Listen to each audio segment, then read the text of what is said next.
noite a todos, tudo bem com vocês?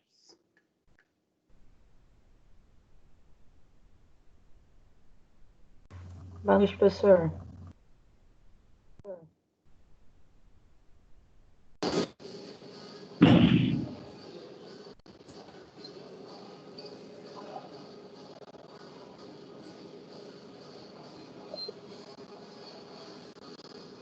Aumenta o som aí, Bruno.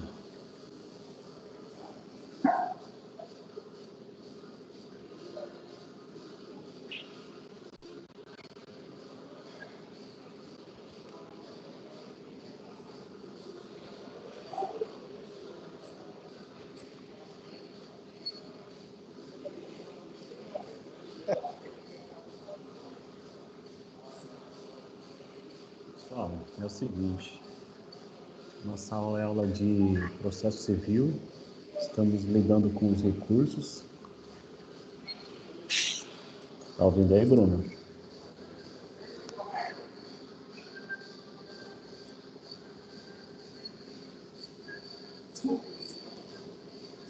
DJ, tá ouvindo a gente aí?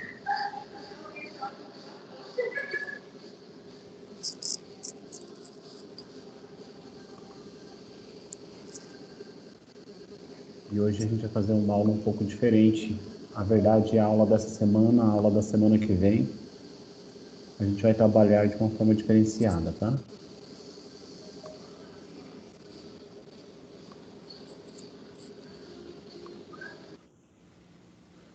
Vocês conseguiram... A parcial vai ser quando? O que eu vou fazer na parcial? Eu vou deixar uma atividade no portal. Essa atividade no portal, ela vai ficar sem prazo. Não vai ser, por exemplo, vai lá em 1 hora você tem que fazer, sabe? Como se fosse uma data para vocês fazerem essa avaliação parcial 2.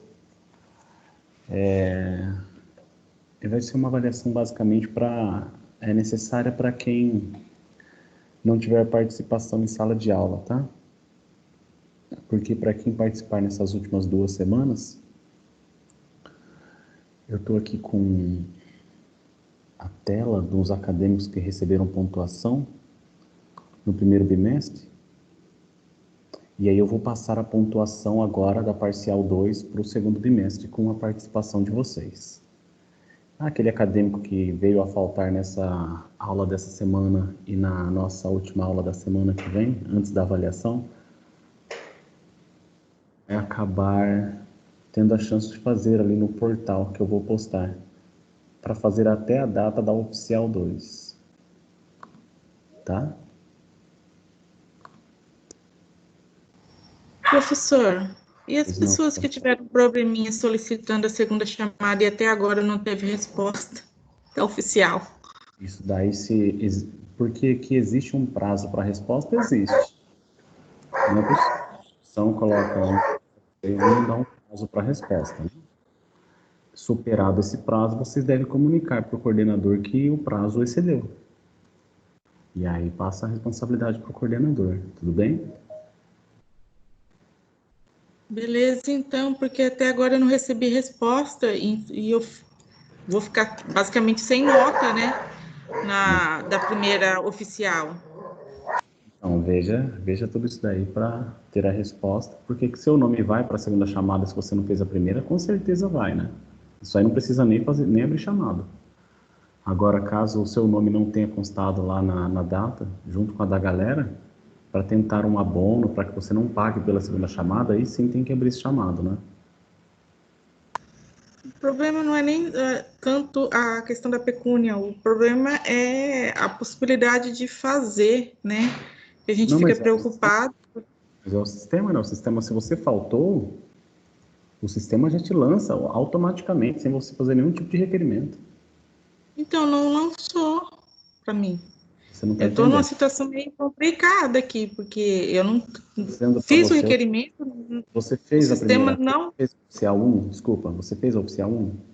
É isso que eu estou me referindo, é a oficial 1. Você fez ou você não fez a oficial 1? Eu não fiz. Se você não fez, por consequência, ela vai para a segunda chamada. Você não precisa nem fazer requerimento. É o sistema que lança para a segunda chamada.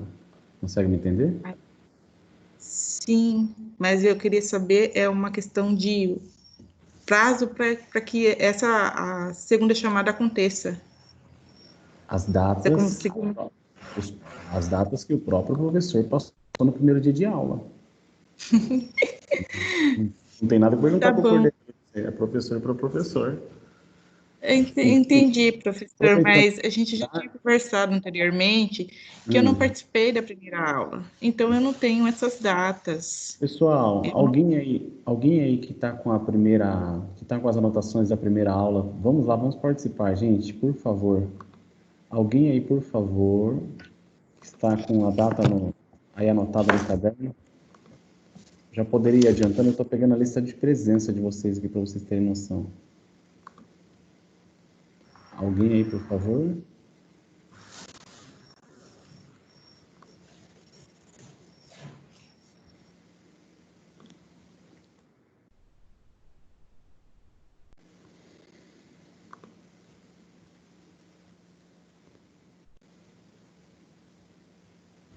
Oficial 1, dia 14/4.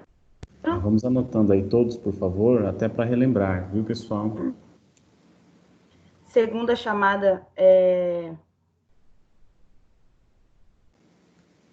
não anotei a segunda chamada, professor. Eu só anotei, eu coloquei a mesma data. A segunda chamada eu tenho ela aqui. Deixa eu pegar aqui. Eu só tenho a data da oficial 2 e a segunda chamada da oficial 2. Passa a data da oficial 2 para todo mundo aí já ver, fazendo por favor. 25/6. 25/6. Perdão, professor. Aqui estava para mim 16/6, tá? Perdão. A segunda chamada que estava 25/6. Então vamos lá. A oficial 2, 16. Do 6. 16/6. Vamos anotando, pessoal. Aí, Oficial 2, 16/6. segunda chamada, 25/6. E prova final, A segunda chamada, 25/6. prova final, 29/6. Isso mesmo. Isso mesmo. E a parcial fica aqui na participação de todos vocês. E para quem não tiver, para quem tiver ausência, né, nessas duas últimas aulas, eu vou passar uma atividade valendo pontuação também no próprio portal, lá na aula 1, unidade 1, tá bom?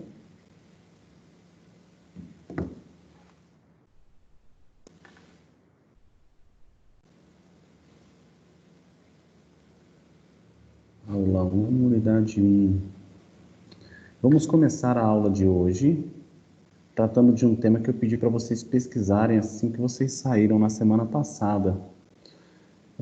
A respeito de recursos repetitivos, de repercussão geral. Se lembram disso?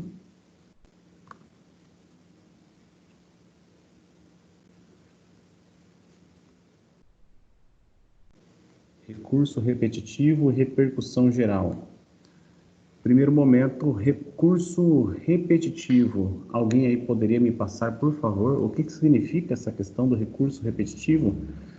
Eu gostaria que me passasse e, se possível, me falasse assim, em qual artigo que isso está previsto? Em qual artigo do Código de Processo Civil?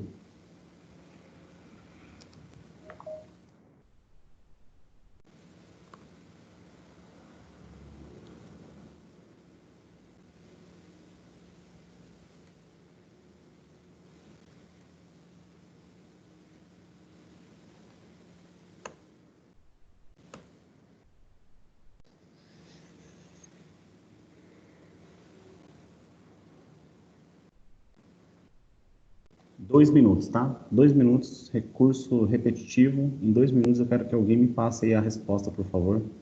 Pesquisa da semana passada para essa, se não, pesquisem agora na internet.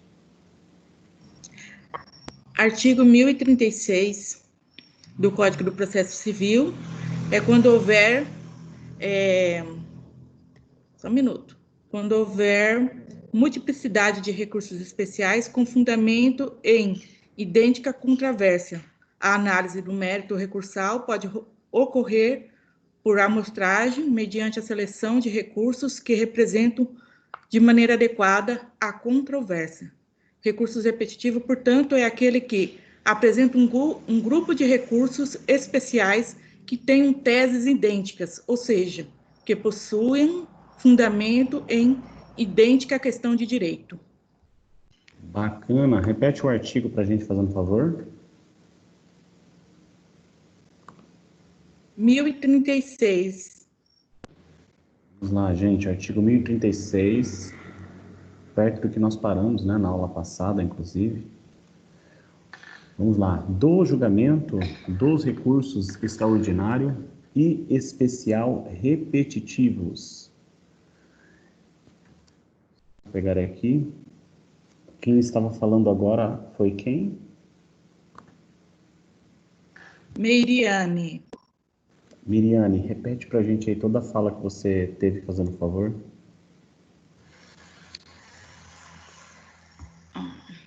O artigo 1036 do Código do Processo Civil dispõe que, quando houver multiplicidade de recursos especiais com fundamento em idêntica controvérsia, a análise do mérito recursal pode ocorrer por amostragem, mediante a seleção de recursos que representem de maneira adequada a controvérsia. Recurso repetitivo, portanto, é aquele que representa um grupo de recursos especiais que têm teses idênticas, ou seja, que possuem fundamento em idêntica questão de direito.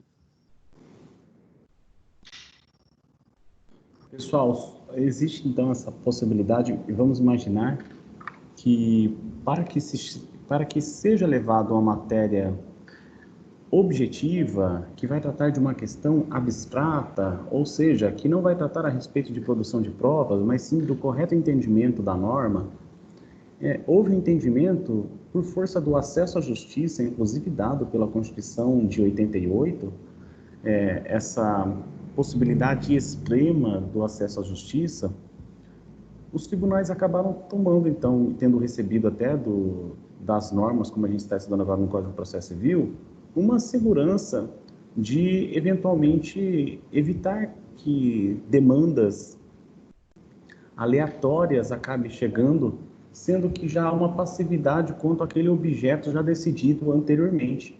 Então, pode ser que ocorra que o tribunal ele venha a tomar uma decisão no sentido de que, sobre esse assunto, o posicionamento do tribunal é esse, é tal. Ok? Então, vamos lá, como bem foi falado, e posso falar, eu não encontrei seu nome aqui na lista. Meiriane Nunes Gomes.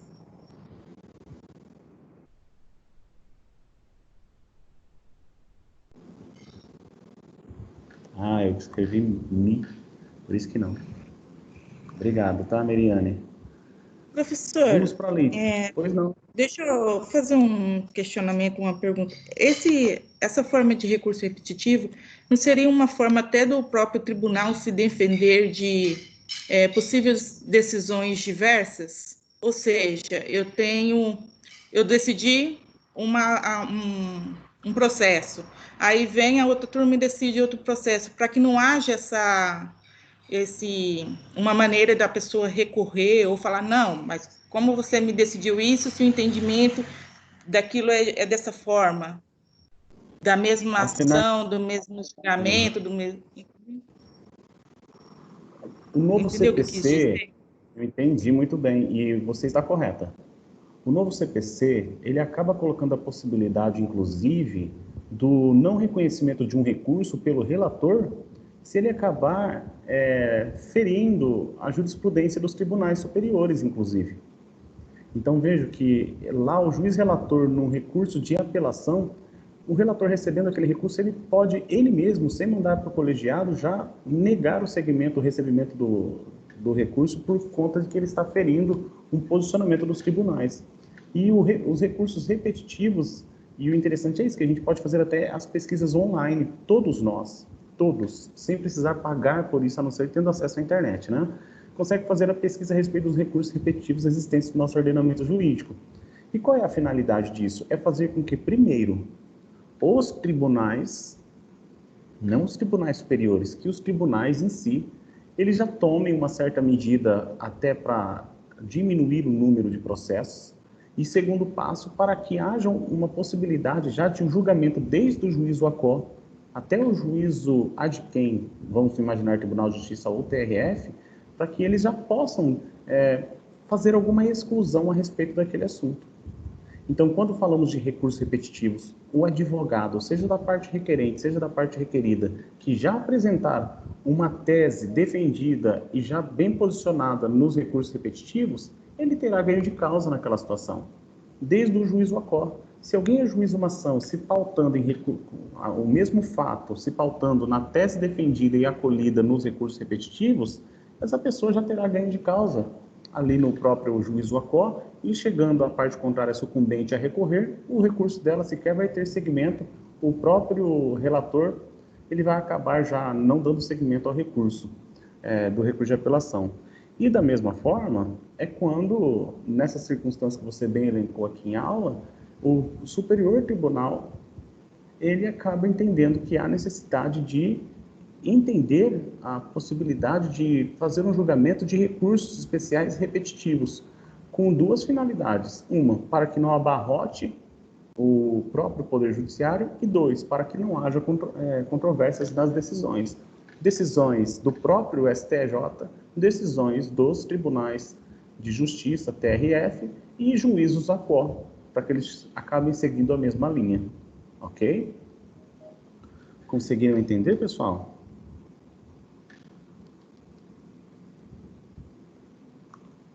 Anotado aqui o nome, vamos até para aproveitar a oportunidade, fazer a leitura do artigo 1036. Sempre que houver multiplicidade de recursos extraordinários... Sua pesquisa gerou o seguinte resultado. Toda vez que eu falo ok, ele já... Vou deixar no modo avião aqui.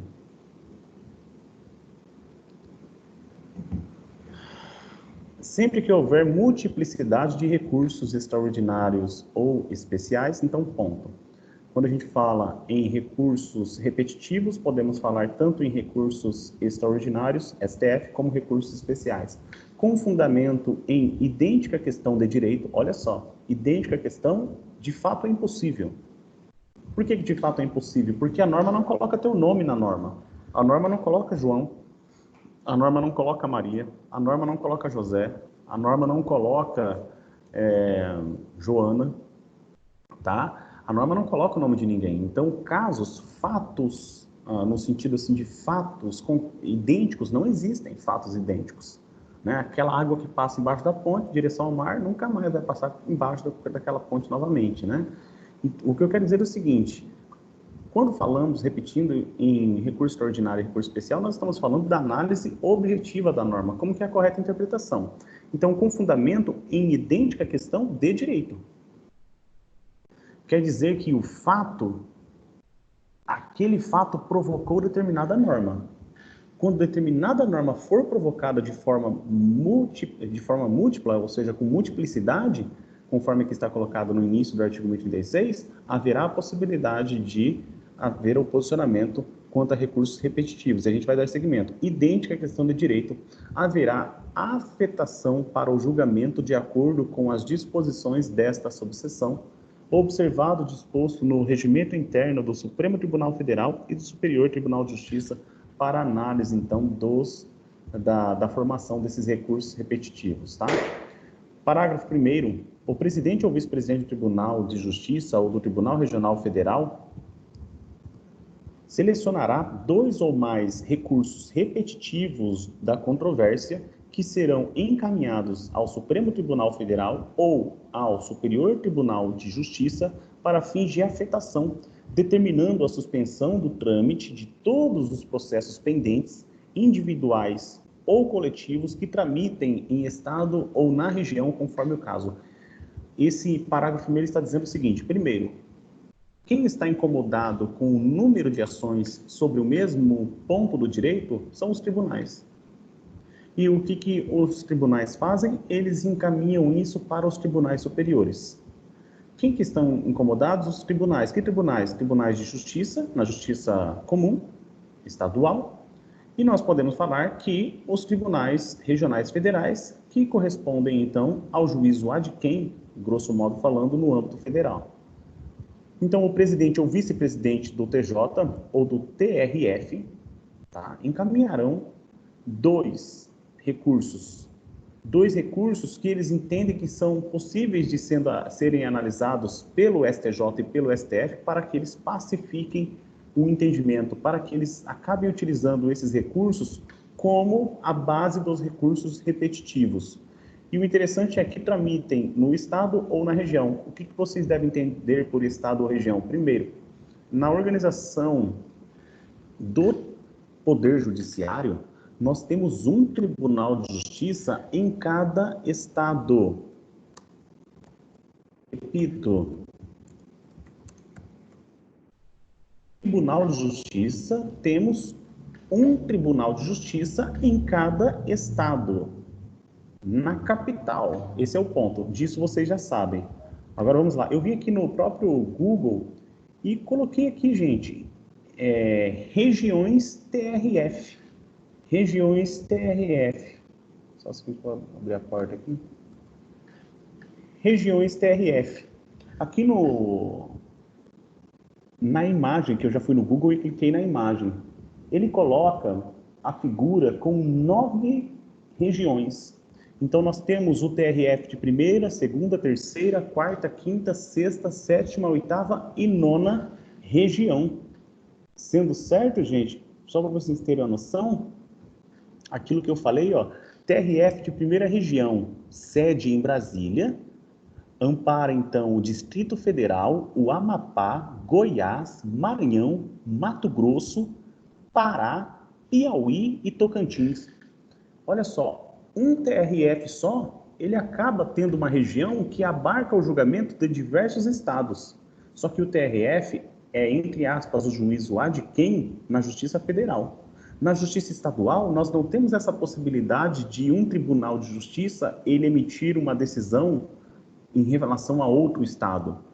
Na verdade, no Tribunal de Justiça, nós temos um em cada capital, de cada estado. Quando a gente fala em TRFs, a gente não fala em cada estado, a gente fala em cada região. E só relembrando por que eu estou tocando nesse assunto com vocês, eu estou tocando nesse assunto com vocês porque no final da leitura do parágrafo 1º fala individuais ou coletivos que tramitam no estado ou na região. Ok? Então é isso daí, gente. No presente momento, então, para trazermos o que diz esse artigo 36, sabemos da possibilidade de haver recursos repetitivos se houver multiplicidade de processos questionando o mesmo ponto de direito. Havendo essa circunstância, o presidente ou vice-presidente do Tribunal de Justiça ou do TRF, em número de 2, né, ou melhor, selecionarão 2 recursos que enviarão para o STJ ou para o STF, tá bom? O interessado pode requerer ao presidente ou ao vice-presidente que exclua da decisão de sobrestamento e inadmita o recurso especial ou o recurso extraordinário que tenha sido interposto intempestivamente, tendo o recorrente o prazo de 5 dias para manifestar-se sobre esse requerimento. É um pouco confuso esse parágrafo 2º. O interessado pode requerer ao presidente ou ao vice-presidente que exclua a decisão de sobrestamento e inadmita o recurso especial ou o recurso extraordinário que tenha sido interposto intempestivamente, tendo o recorrente o prazo de 5 dias para manifestar-se sobre esse requerimento.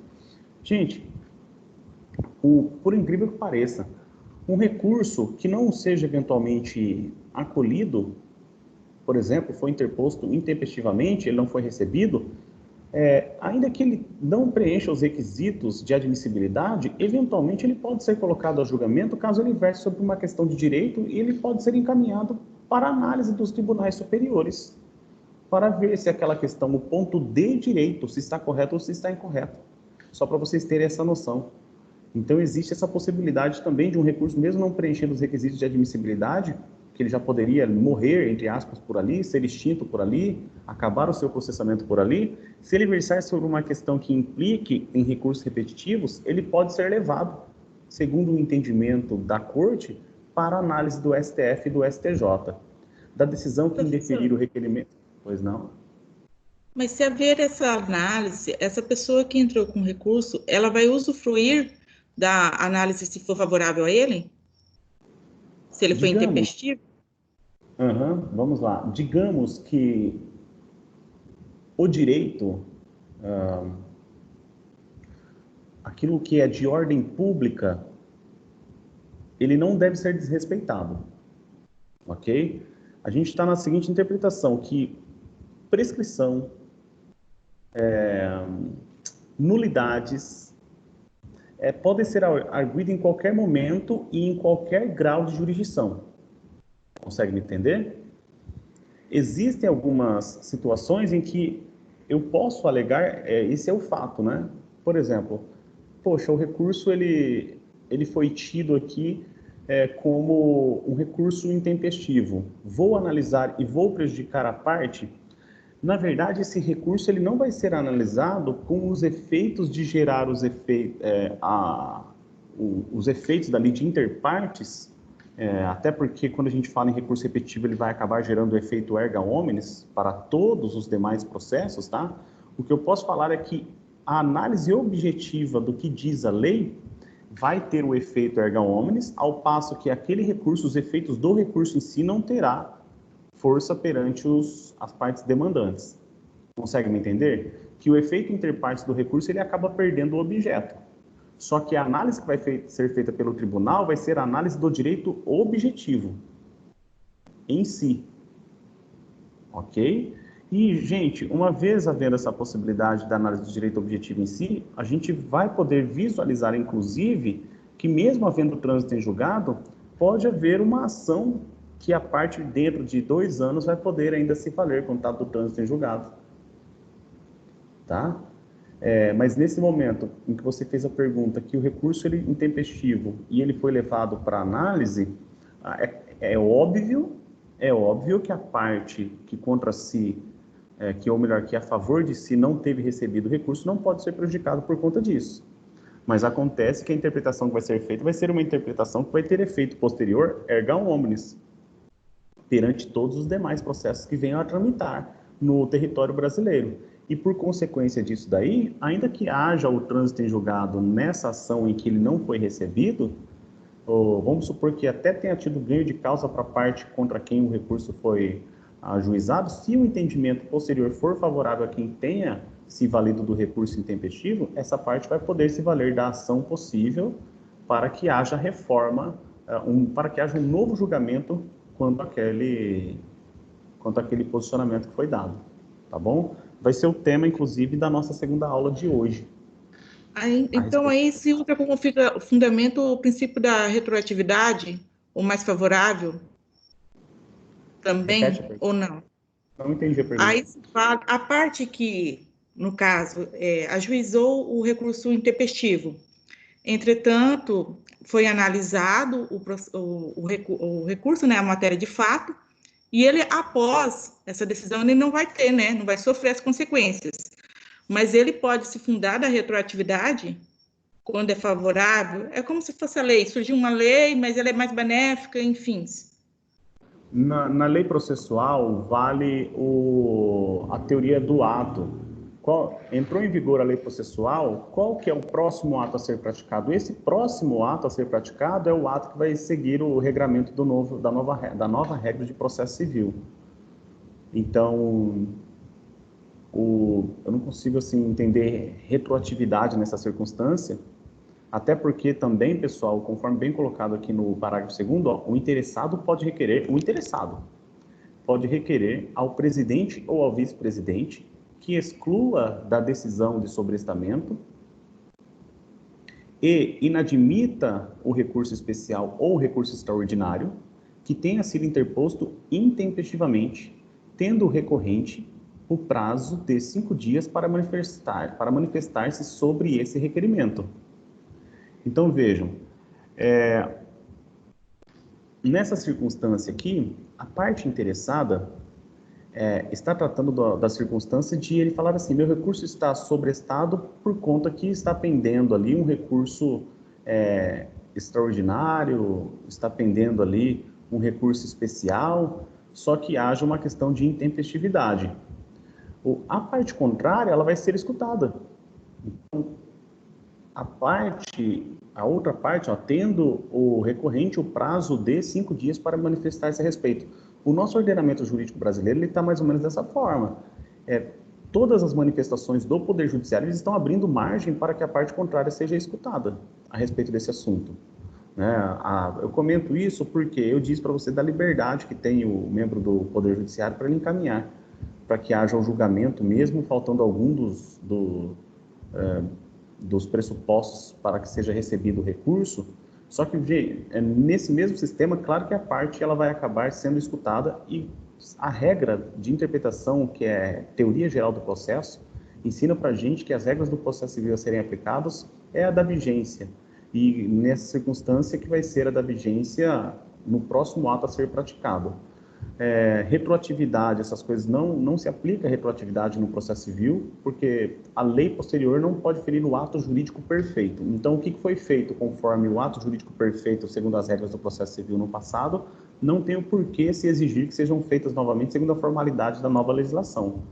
Então, eu não consigo, assim, ver outro ponto, senão o de que apenas o objeto daquele recurso vai ser justamente tratar do ponto a ser analisado, que vai ser o direito objetivo.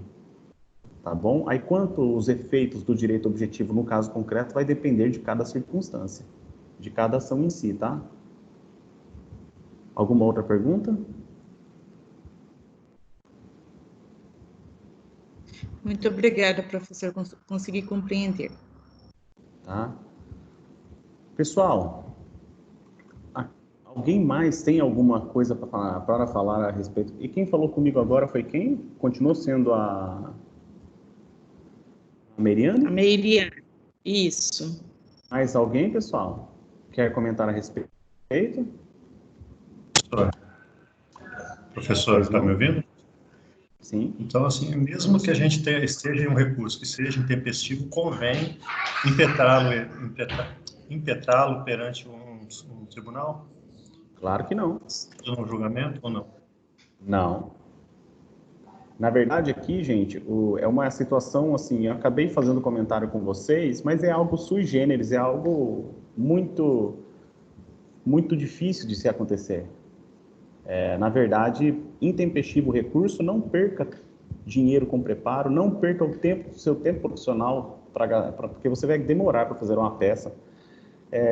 O efeito vai ser notório, o efeito vai ser aquele de que o seu recurso não vai ser recebido. Ah, não, mas tem a chance de ele ser um dos dois recursos a serem levados para formar a tese lá dos recursos repetitivos. Ô, gente do céu, quem disse que o seu recurso vai ser um dos dois? Então, assim, tem que ter muita pretensão para imaginar que aquele recurso vai ser um dos dois recursos a serem levados para os tribunais para que seja formado recurso repetitivo segundo a tua tese. Então, eu não recomendo de forma alguma, uma vez passado o prazo ali da tempestividade, eu não recomendo que se tome essa medida. Professor, existe também a questão da mora, né, da justiça de julgar, né, uma lide. Demora demais, às vezes é 3, 4, 5, 6 anos, e às vezes até prescreve uma situação que a gente fica aguardando ser julgado. Antigamente, os advogados de má-fé, alguns, pouquíssimos, né, eles acabavam se valendo dos recursos, digamos, de forma a protelar a justiça. Na atualidade, eles não fazem mais isso. Na atualidade, eles ficam, os de má-fé, um ou outro, né, a exceção à regra, eles acabam se valendo de petições nos recursos de cumprimento de sentença ou de ações de execução. Então, petições aleatórias, ficam peticionando, chamando o feito à ordem, etc. Muitos não estão se valendo mais dos recursos por conta da questão de emolumentos, questões de custas, de taxas judiciárias e dos ônus sucumbenciais. Então, acaba sendo muito caro.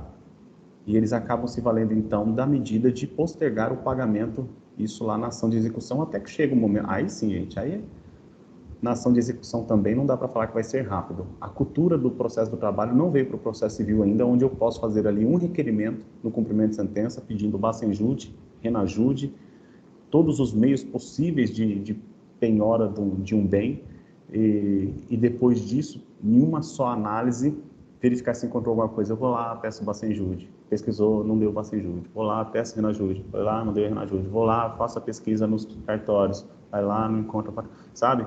Então fica esse vai e volta, demora muito a ação de execução se for fazer dessa forma. Mas a diminuição. Quem fez o comentário do sexo masculino aqui, que eu acabei não anotando também, se puderem até, quando forem falar, comentar quem que é a pessoa, só para eu já ir anotando, fazendo favor.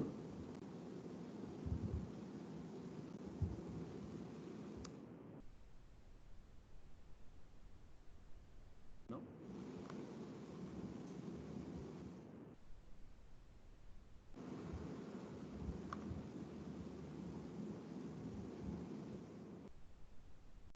Acho que foi a Ângela, não foi? Não, mas sabe o que é? Teve um rapaz aí que acabou falando, né? Wanderson, da sua pergunta. Ô, Anderson, obrigado. Vou anotar aqui, tá? Só um segundinho. Pessoal, mais alguém quer falar a respeito aí dos repetitivos?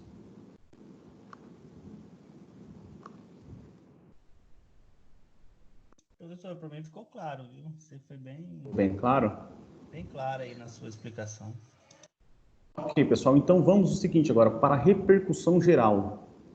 Não sei se vocês chegaram a fazer a repercussão geral, a análise da repercussão geral ou não, tá? Alguém tem algum comentário para fazer a respeito da repercussão geral? Seria um instrumento processual onde permite que o STF selecione os recursos extraordinários que ele vai julgar, analisar. Isso. Esse é o primeiro ponto, totalmente verdadeiro. Pessoal, quando vocês forem falar, por favor, fale o nome de vocês já na hora, porque às vezes a telazinha aqui eu não estou nem com ela à minha frente, tá? Repete pra gente o que você disse e termina falando seu nome, por favor, ou começa falando o nome. Meu nome é Carlos e eu disse que seria um instrumento processual onde possibilita que o STF selecione os julgamentos, os processos, os recursos extraordinários que ele vai analisar. Pessoal, então a repercussão geral acaba sendo mais um dentre os tantos pressupostos de admissibilidade de um recurso, só que nesse caso é um pressuposto especial atrelado ao recurso extraordinário, como bem o Carlos comentou com a gente aqui. Tá? Então vejam, existe repercussão geral para eu elaborar uma petição inicial? Não. Para os embargos de declaração? Não. Para recurso de apelação? Não. Para agravo de instrumento? Não. Para agravo interno? Não. Para agravo em recurso especial? Para agravo? Não. Tá? O que vai acontecer? Repercussão geral vai ser um pressuposto que ele será analisado como um dos pressupostos no juízo de admissibilidade para que o STF acolha, receba aquele recurso extraordinário. E é isso mesmo que vocês estão escutando. Se não houver, se o STF acabar negando a repercussão geral, com votos de 8 ou mais ministros, aquele recurso extraordinário ele não vai ser apreciado pelo STF. Então, a gente está falando de um pressuposto que é especial em relação ao recurso extraordinário. É um pressuposto específico do recurso extraordinário, não é específico dos outros. E um ponto que foi bem colocado também pelo Carlos foi o ponto de que quem analisa esse pressuposto é o STF. Mas espera aí, professor, o senhor disse para a gente que quando o CPC foi entrar em vigor, e ele colocou que quem faria o juízo de admissibilidade do recurso extraordinário seria o STF. E o senhor disse depois que antes da entrada em vigor do novo Código de Processo Civil, desculpem, que foi feita uma reforma, uma nova lei que acabou, então, antes mesmo da entrada em vigor, tirando o juízo de admissibilidade das mãos do STF. E quem faria o juízo de admissibilidade seria o presidente ou vice-presidente do Tribunal de Justiça ou do TRF, ou dos outros, né, dos tribunais, seja um tribunal superior ali de única última instância, né? Então, vamos lá, gente. Dentro dessa circunstância, eu falei para vocês que quem faz o juiz de admissibilidade são os tribunais. E no outro momento, eu falo para vocês que quem faz a análise da repercussão geral é o STF. O que passa na cabeça de vocês quando eu falo uma coisa dessa? O que vem à cabeça de vocês numa situação dessa?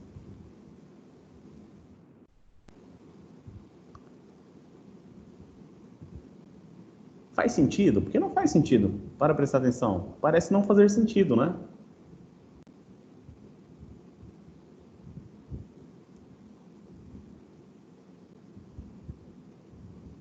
Bom, dando seguimento, já que não houve movimentação por parte de vocês quanto à fala, colocamos, então, que por mais que o juízo de admissibilidade seja feito pelo órgão ACO em relação ao recurso extraordinário, e também assim é feito em relação ao recurso especial, mas como a gente está falando de repercussão geral, ao contrário dos repetitivos que pode ser no STF e no STJ, quando a gente fala de repercussão geral, a gente só fala do STF. Então, em relação à repercussão geral, essa análise não pode ser feita pelos tribunais. Essa análise, o único que tem legitimidade para assim fazer são os ministros do STF. Para se derrubar uma repercussão geral alegada pela parte, deve haver votos de 8 ou mais ministros do STF. Tudo bem? Alguém poderia comentar um pouco mais a respeito da repercussão geral?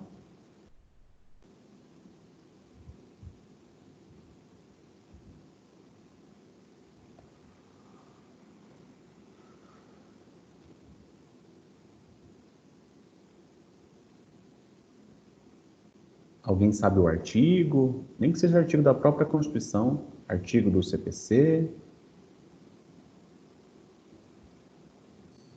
Professor, na realidade, nessa aula tua, eu tô meio boiando, porque na outra aula você colocou uns temas, né, pra gente fazer agora, né? E eu não fiz... Acabou não anotando. Não é anotando. Eu não estava presente na aula passada, né? Por isso que eu tô meio perdido aí. Para mim é uma matéria nova, assim. Tá bom.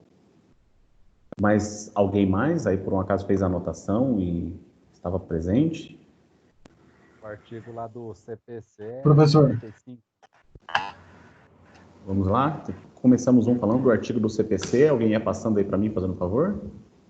Você falou da base conceitual onde que ela foi tirada, né? Do Constituição Federal, é o artigo 102, parágrafo 3º. Vamos lá. Primeiro, então, artigo 102. Só um segundinho que tem gente entrando na sala. E no CPC é o 1035, parágrafo 1º. Ah, 1041 também. Vamos lá. Quem falou para mim, passe os nomes, por favor. Johnny. Artigo 1035 a 1041 do Código do Processo Civil.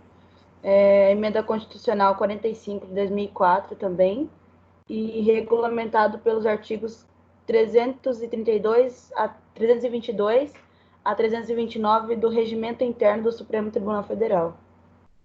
Legal. Então vamos para o Google aqui. No primeiro momento, vamos para a norma constitucional.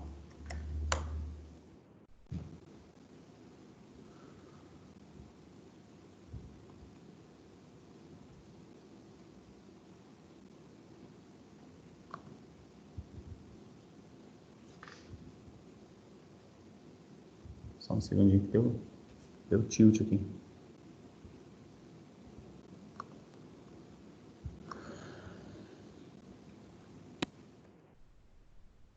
Professor, stfjus.br é que está mencionando esses artigos que eles estão falando. Ó, pessoal, anotem aí para fins de pesquisa, tá? Artigo 102, parágrafo 2º, não é isso? Foi citado? Parágrafo 3º, né? Mas aproveitando, vamos até fazer a leitura do parágrafo 2º, que parece que ele tem... Não, é parágrafo 3º somente. No recurso extraordinário, o recorrente deverá demonstrar a repercussão geral das questões constitucionais discutidas no caso, nos termos da lei, a fim de que o tribunal examine a admissão do recurso, somente podendo recusá-lo pela manifestação de 2/3 de seus membros. Ok? Então, são 11, precisa de pelo menos 8 para que haja essa recusa. E o nome, ele por si só, ele é explicativo. Repercussão geral. Repercussão geral quer dizer que o que os interessados no recurso extraordinário estão buscando não acabará gerando um efeito apenas interpartes. Saber a respeito da correta interpretação daquela norma constitucional não vai ter efeito apenas perante eles, terá efeito perante toda a coletividade, perante todos que estão em território brasileiro. Se houver, então, repercussão geral, por exemplo, uma interpretação que se refira à saúde, né, ao direito de saúde, ao transporte, por exemplo. Então, algumas situações como essas, dentre outras tantas que podem surgir, se por um acaso a norma constitucional que merece a correta interpretação disser respeito a pontos que haja uma repercussão geral, esse recurso ele vai ser recebido porque preencheu, dentre os outros que nós já analisamos, esse recurso, esse pressuposto especial. Fizemos a leitura, então, para vocês anotarem, fundamento jurídico da repercussão geral, trazido pela Emenda Constitucional 45, que também é conhecida como Reforma do Poder Judiciário, parágrafo 3º do artigo 102. Passado isso aqui, a gente vai para o CPC. No CPC, pois não? A repercussão geral, quando o recurso ele é deferido, ele na realidade transforma como uma força de súmula do STF. Você pode, nas ações futuras, você pode indicar ele, ou coisa assim? Deixa eu responder sua pergunta. Só me fala o seu nome, fazendo um favor. Osmar, professor. Gente, pela voz, às vezes eu não consigo escutar, saber assim. E a participação de vocês, gente, não é só com respostas a perguntas, não. É também vocês fazendo as perguntas, tá? A pergunta do Osmar é uma pergunta excelente, no sentido de que a gente chama de súmula vinculante. Na verdade, o termo correto não seria súmula vinculante, seria súmula de efeito vinculante.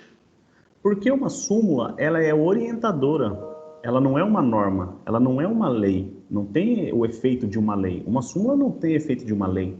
Uma súmula, ela é orientadora para que os membros do Poder Judiciário acabem efetuando o julgamento com fundamento nas súmulas dos tribunais superiores. Então, eu sou um juiz do ACO, tenho uma súmula do Tribunal Superior, eu vou fazer o julgamento coadunando o entendimento conforme aquela súmula. Tudo bem. Agora, passou a existir no nosso ordenamento jurídico a possibilidade de uma súmula receber um efeito vinculante. Também isso depois da Constituição de 88. Tá bom. Agora vem a pergunta, repercussão geral tem o mesmo efeito de uma súmula de efeito vinculante? É claro que não. Claro que não, porque não passou pelo procedimento de se tornar uma súmula de efeito vinculante. Então, eu não posso, assim, nesse ponto aqui, falar, olha, uma súmula vinculante e uma repercussão geral tem o mesmo sentido? Não, não tem o mesmo sentido, porque eu estou dizendo aqui nesse primeiro momento que um recurso, dentre tantos outros recursos que podem existir, está sendo recebido porque eu estou entendendo que há uma repercussão geral. Ok? Mas eu estou vendo uma situação aplicável a uma situação, a uma lide que foi levada até o Poder Judiciário. Quando eu falo de súmula de efeito vinculante, eu vejo uma abrangência, eu vejo um abraço, eu vejo algo muito mais aberto, tá? Do que, por exemplo, um aperto de mão, que seria esse recurso extraordinário, que ele vai ter como requisito ali um pressuposto de admissibilidade a questão da repercussão geral. Digamos assim, que o polo que vai ter a aplicação da repercussão geral, quem vai ter que demonstrar a repercussão geral vai ser o recorrente. Ao passo que a súmula, ela vai ser aplicada pelo julgador ao recorrente, entendeu? Então, são essas diferenciações assim que eu falo que existem para vocês não confundirem súmula de efeito vinculante com um tribunal entender que existiu sim uma repercussão geral ou o tribunal entender que não existiu a repercussão geral. Tá bom?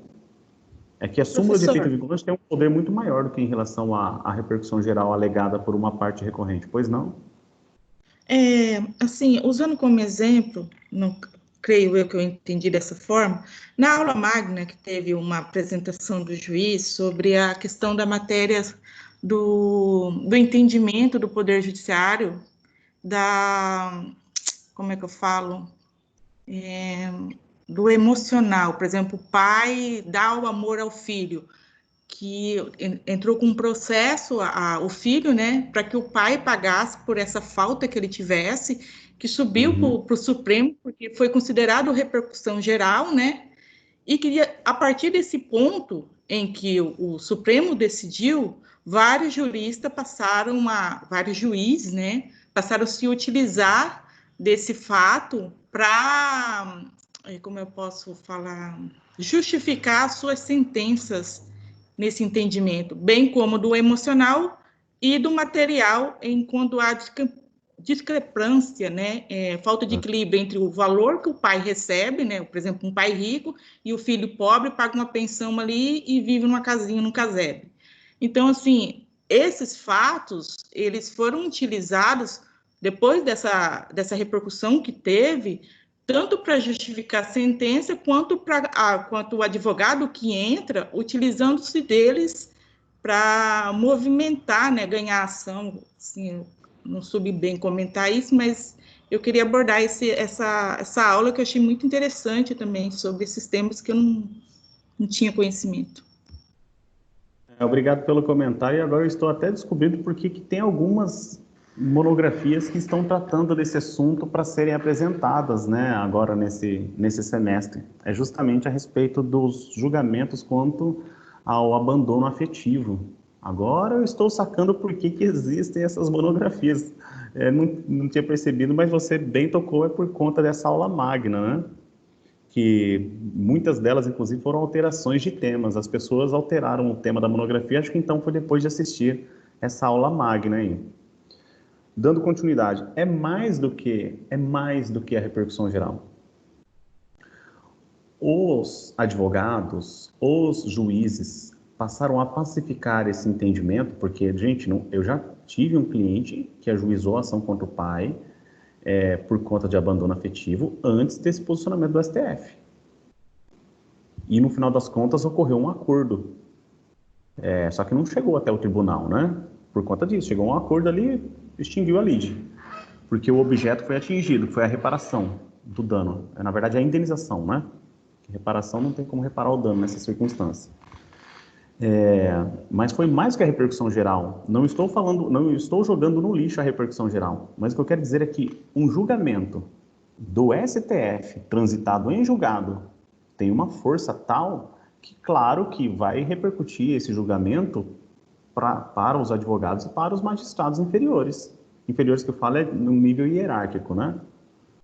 Então, é nesse sentido, com certeza, esse recurso extraordinário julgado pelo STF, ele é citado em todas as ações de indenização por abandono afetivo. Não estou dizendo que começou por conta dessa decisão, mas que hoje está pacificado. E o STF ele vem emitindo posicionamentos muito interessantes, né? Quanto à questão da homoafetividade, quanto à questão da multiparentalidade, diversos pontos vêm sendo observados pelo STF e a gente está perdendo um pouco da noção clássica dos direitos. O STF ele está colocando neodireitos, né? Direitos novos assegurados à nova realidade da sociedade. Então, ele não está estagnando a metodologia clássica de julgamento, falando assim da hermenêutica, a interpretações gramaticais. Ele está se valendo de interpretações sistematizadas, históricas, para a interpretação das normas constitucionais. Então, esse exemplo que você citou, ele é mais do que reconhecer a repercussão geral. Ele é o próprio julgamento, o próprio voto, o próprio dispositivo, a própria ementa, etc., do acórdão. Ele é mais que a repercussão geral. Então, não é que a repercussão geral tem efeito perante todos, não. É que acontece que esse recurso, que já teve essa repercussão geral reconhecida, ele acaba servindo de paradigma para os outros recursos. É mais do que a repercussão geral, é o que foi decidido.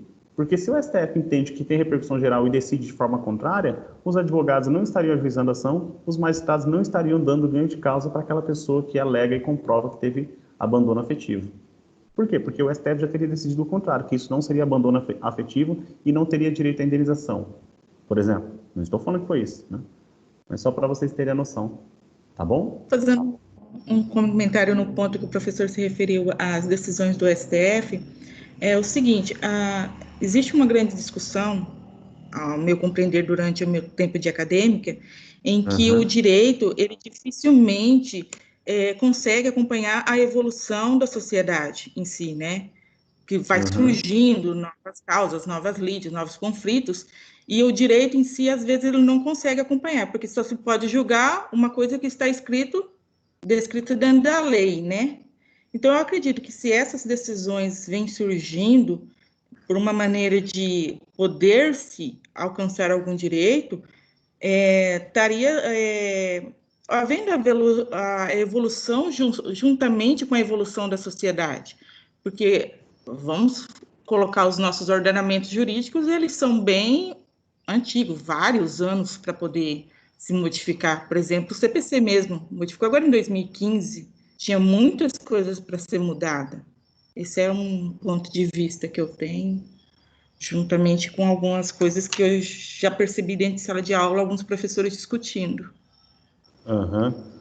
Parabéns pelo comentário. Eu, para falar a verdade, eu sou um crítico a esse posicionamento do STF. Não, quem sou eu, tá?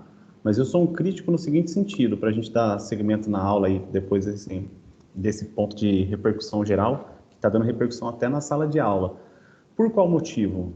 Porque é o seguinte, de fato, o ordenamento jurídico ele caminha a passos lerdos. Eu ministrei já oportunamente a aula de biodireito e eu vejo como que a engenharia genética ela é muito mais veloz e, inclusive, a legislação que passa pelo processo legislativo, ela inexiste em muitas situações, tanto que quem cria regras é o próprio Conselho Federal de Medicina, regras de atos infralegais.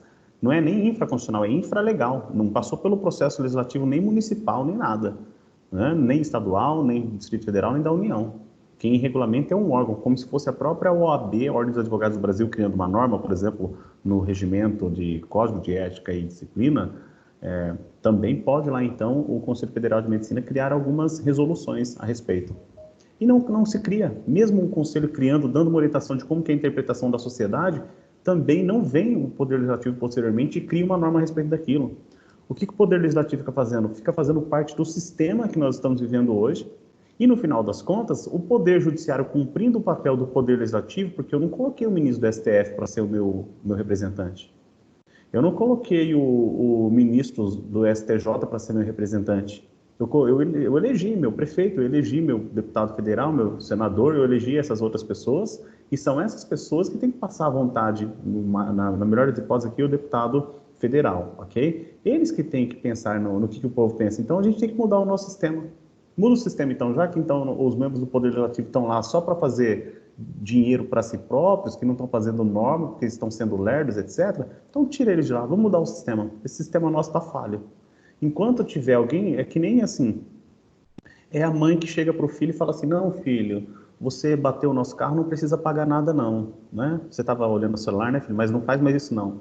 O filho vai de novo, ele vai pegar, vai dirigir o carro e vai ficar olhando no celular. Por quê? Porque a mãe não colocou ele. Fala assim, filho, agora você vai trabalhar e vai pagar o conserto do carro. Eu falo exemplo de mãe porque amor de mãe não tem igual, né? O tamanho, só o amor de Deus que é maior que o amor de mãe. Mas é nesse sentido. O Brasil tem o STF agora passando a mão na cabeça do Poder Legislativo, então, e emitindo os julgamentos contra a lei. Não pode uma interpretação contrariar a lei. Então, não pode agora, não, a sociedade mudou, então a gente está achando o STF. Então, espera aí, gente, emenda constitucional para cima. Não tem que o STF ficar fazendo interpretações que contrariam a lei. Não estou criticando decisões do STF, mas eu só acho que não é competência dele ficar emitindo julgamentos que contrariam a norma constitucional, inclusive, tentando encontrar uma interpretação geral para um caso que específico está falando que não. Não dá. Norma geral não se sobrepõe à norma especial. E a gente está se valendo do STF fazendo essas interpretações, e não é à toa que por muitas vezes o STF acaba sendo criticado porque um ministro foi lá e conferiu a liminar em tal situação. o outro ministro foi lá e deu tal decisão. E fica aquela bagunça no próprio STF. Não, o STF ele tem que ser olhado com o nível... Não estou falando que eles são mais que a gente, mas não dá para ficar os próprios ministros lá se xingando. Consegue entender? Então, se a gente coloca eles como nosso representante político, sendo que eles não são nossos representantes políticos, é porque tem alguma coisa errada. E aí a gente aceitar que eles fiquem passando a mão na cabeça do Poder Legislativo, a gente está aceitando o sistema político nosso como ele está acontecendo agora. Que a gente não vê o parlamento fazendo nada, a gente fica ouvindo o centrão, fica ouvindo falar de esquerda, de direita, e para o povo mesmo aí a gente está perdido, tem que ficar trancado dentro de casa. É só um comentário que eu faço aqui, né? Porque eu acho que se tem a regra, a gente tem que materializar os efeitos da regra. Mas eu concordo, no sentido de que o STF está fazendo um papel que é melhor ele fazer do que não ter nada, né? Nem poder legislativo, nem poder judiciário, né? Faz sentido esse comentário. Vamos dar continuidade, então, pessoal, a respeito da repercussão geral. Mais alguém gostaria de falar aí alguma coisa a respeito? Vamos para a leitura do artigo 1035 do CPC. A gente leu o artigo 102, parágrafo 3º. Agora temos o artigo 135 do CPC, que diz: o Supremo Tribunal Federal, em decisão irrecorrível, não conhecerá do recurso extraordinário quando a questão constitucional nele versada não tiver repercussão geral, nos termos deste artigo. Então, o artigo 1035 trata a respeito do assunto, e os parágrafos eles são autoexplicáveis, dizem o seguinte: para os efeitos da repercussão geral, será considerada a existência ou não de questões relevantes do ponto de vista econômico, político, social ou jurídico que ultrapassem os interesses subjetivos do processo. Então, vamos lá. O que vai cair no seu exame da ordem? Vai cair alguma coisa diferente disso daqui, ó. Tendo em vista os pontos relevantes quanto ao quê? Ao ponto da economia, pontos econômicos, políticos, sociais e jurídicos. Uma norma de interpretação extensiva. Então, eu posso aqui fazer uma análise, é um conceito aberto, na verdade, né? Então, o conceito aberto, tendo em vista o ponto econômico, tendo em vista o ponto político, tendo em vista o ponto social, tendo em vista o ponto jurídico. O que isso significa dizer? Quando tratarmos dos direitos e garantias fundamentais, ponto jurídico, sim, claro. Quando tratarmos da ordem econômica a partir do artigo 170 da Constituição, claro, sim, também. Quando tratarmos da questão política, ali, artigo 14 seguintes, ali, salvo o melhor juízo da Constituição, sim, também. Quando falarmos do artigo 6º, artigo 7º, ali, dos direitos sociais, da mesma forma, professor. Nossa, professor, parabéns. Então, veja, é nesse sentido, toda vez que um desses pontos forem feridos, e aí, na Ordem dos Advogados do Brasil, o que eles vão colocar? Eles vão colocar alguma palavra diferente de ponto econômico, de ponto político, de ponto social ou de ponto jurídico. Eles vão colocar algum outro ponto. Eles vão colocar relevantes do ponto de vista cultural, sabe? Eles vão colocar alguma palavra ali que não esteja prevista no texto do artigo 1035 da Constituição, tá? Parágrafo 2º, o recorrente deverá demonstrar a existência de repercussão geral para apreciação exclusiva do Supremo Tribunal Federal. Então, veja quem que deve colocar no seu recurso o tópico da repercussão geral: o advogado da parte recorrente, tá? O recorrente deverá demonstrar a existência de repercussão geral. E não é simplesmente coloca assim, com fundamento no parágrafo 2º do artigo 1035, ocorreu a repercussão geral na presente lide. Ponto, passo o próximo tópico. Não tem que explicar o porquê. Ocorreu a repercussão geral, tendo em vista tratar-se de um ponto atrelado a questão social, etc. Tudo isso tem que ser demonstrado, tá? E a repercussão disso. Parágrafo 3º. Haverá repercussão geral sempre que o recurso impugnar acórdão que contrarie súmula ou jurisprudência dominante do Supremo Tribunal Federal.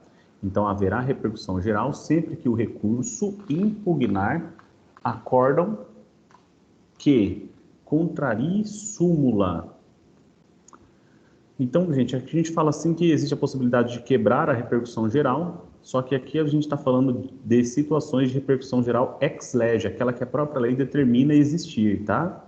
Haverá repercussão geral sempre que o recurso impugnar acórdão que contrarie súmula ou jurisprudência dominante do Supremo Tribunal. Quer dizer o quê, gente? O acórdão é a decisão final do tribunal. Do mesmo jeito que a gente fala sentença no juiz do acórdão, a gente fala acórdão no tribunal. Acontece que o acórdão, eu pensei que eu falei para o meu cliente que era causa ganha. Só que acontece que o acórdão, ele acabou sendo contrário à minha tese, a tese que você defendia do seu cliente. Acontece que esse acórdão, ele contrariou uma súmula. Acontece que esse acórdão, ele contrariou a jurisprudência dominante do Supremo Tribunal Federal. Hoje eu me vali de um recurso, na verdade não é um recurso, contra-razões a um recurso. E nas contra-razões a um recurso, sabe o que eu fiz? Eu fui ao TJ, aqui do Mato Grosso mesmo, para tentar encontrar uma segurança para o valor dos danos morais que o juiz tinha arbitrado, fixado a favor do meu cliente, no caso da minha cliente. E aí o que eu fiz? Eu fui jurisprudência no site do TJ. Jurisprudência, site do TJ, porque eu quis buscar quais são as decisões do Tribunal de Justiça do Mato Grosso quanto ao valor dos danos morais na circunstância em que se encontra a minha cliente, para tentar derrubar o pedido da parte recorrente que pediu a minoração do valor dos danos morais. Entenderam? Então é muito fácil, você vai poder, num acórdão, fazer a pesquisa pelo próprio site, vendo se aquele acórdão ele está contrariando posicionamentos recentes do STF.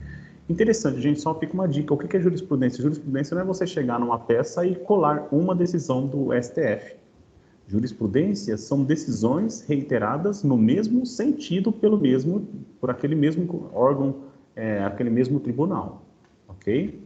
Sendo certo que Tribunal de Justiça não gera jurisprudência, sendo certo que juiz não gera jurisprudência.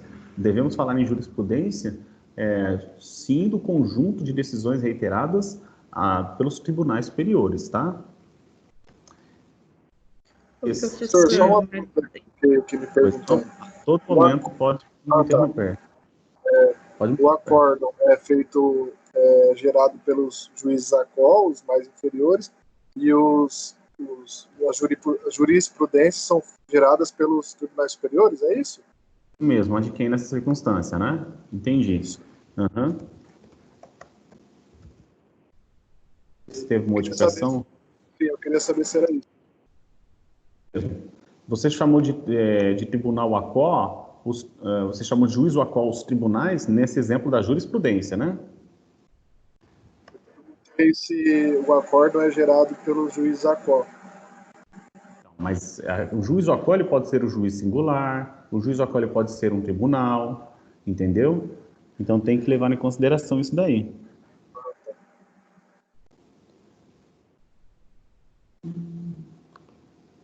Só um segundinho.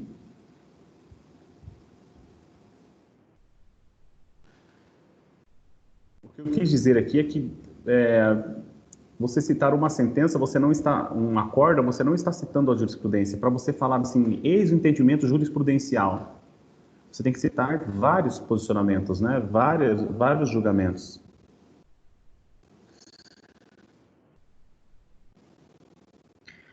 Professor, existe casos em que... Eu só vou revisar uma dita que eu falei, tá? Na verdade, não existe jurisprudência por juízo por sentenças. Existe o reconhecimento do CNJ de jurisprudência dos tribunais estaduais e distrital, tá? No meu entender, que jurisprudência seria apenas dos tribunais superiores, só que pode-se encontrar a jurisprudência também nos tribunais estaduais, tá? E aqui no Conselho Nacional de Justiça, tem uma pergunta próxima? O professor, no caso não seria para o recurso, mas sim para uma petição inicial. Se valer de uma decisão já do próprio juiz ACOL, em que ele já tem um precedente daquele pedido que a gente está fazendo, requerendo? Eu faria isso, inclusive enviaria para a corregedoria se ele não desse uma sentença no mesmo sentido. Porque já aconteceu isso num caso prático comigo, que a juíza, para processos falando sobre o mesmo objeto, acabou emitindo sentenças diferenciadas. Falei, como assim? Foi feito pedido, foi para o tribunal, corregedoria. Não faz sentido. O mesmo polo passivo, só mudou o polo ativo, ela deu posicionamento diferente? Negativo. Então tem alguma coisa estranha aí nessa lide. Tá? Pessoal, eu vou sempre anotando o nome de vocês, vou anotando conforme vocês vão falando, tá?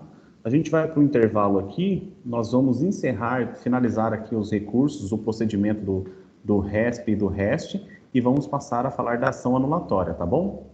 Até o segundo período.